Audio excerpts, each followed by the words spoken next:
kukuhalalishieni Allah subhanahu wa ta'ala, mkajiziwia kuanzia jua linapochomoza mpaka pale jua linapokuwa limezama, mkajiziwia kusinzia usiku kwa ajili ya Allah subhanahu wa ta'ala. Mmesimama visimamo vya usiku wa tukufu wa Islam. Yote haya mliyafanya kwa sababu gani? Ni kwa sababu ya kuweza kujikurubisha kwake Allah subhanahu wa ta'ala, ili kwa huruma wake aweze kutukurubisha katika neema zake siku hiyo ya kiyama, siku ambayo itakayokuwa nzito, siku ambayo kila mtu hatomjali mwenziwe, isipokuwa kila mmoja atashughulika na ya kwake. Atuwezeshe Allah subhanahu wa ta'ala, sawa na jitihada tulizozichukua, sawa na ibada tulizozifanya, basi atukabalie matendo yetu na ibada zetu hadi siku ya kiyama. Allahumma amin.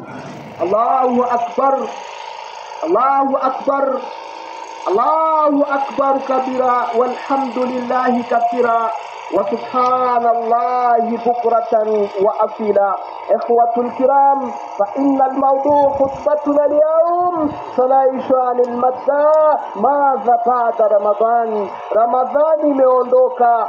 Baada ya Ramadhani ni nini watukufu wa Islam? Baada ya Ramadhani ni kurejea katika maovu. Baada ya Ramadhani ni kuifuata nafsi jinsi inavyotaka. Hasha wa kalla. 6 ayami mudawamata ala alkhair.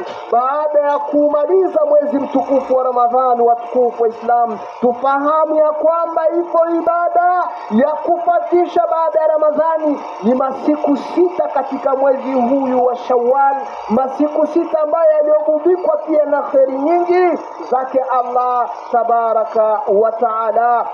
Zake Allah tabaraka wa taala ndani ya mwezi mtukufu wa Ramadhan, shahri alkhair wal baraka, mwezi wa khairi na baraka. Thumma intahati tilka alayami wal layali, kisha tazameni watukufu wa Islam, tayari mwezi tuliokuwa nao umeondoka, mchana tuliokuwa nao uliokuwa na khairi nyingi na usiku wake tayari. Allahu akbar, Allahu akbar, Allahu akbar kabira, walhamdulillahi kathira, wa subhanallahi bukratan wa asila. Yaqulu tabaraka wa taala, Allah subhanahu wa taala anatuambia nini watukufu wa Islam? Baada a'udhu billahi minash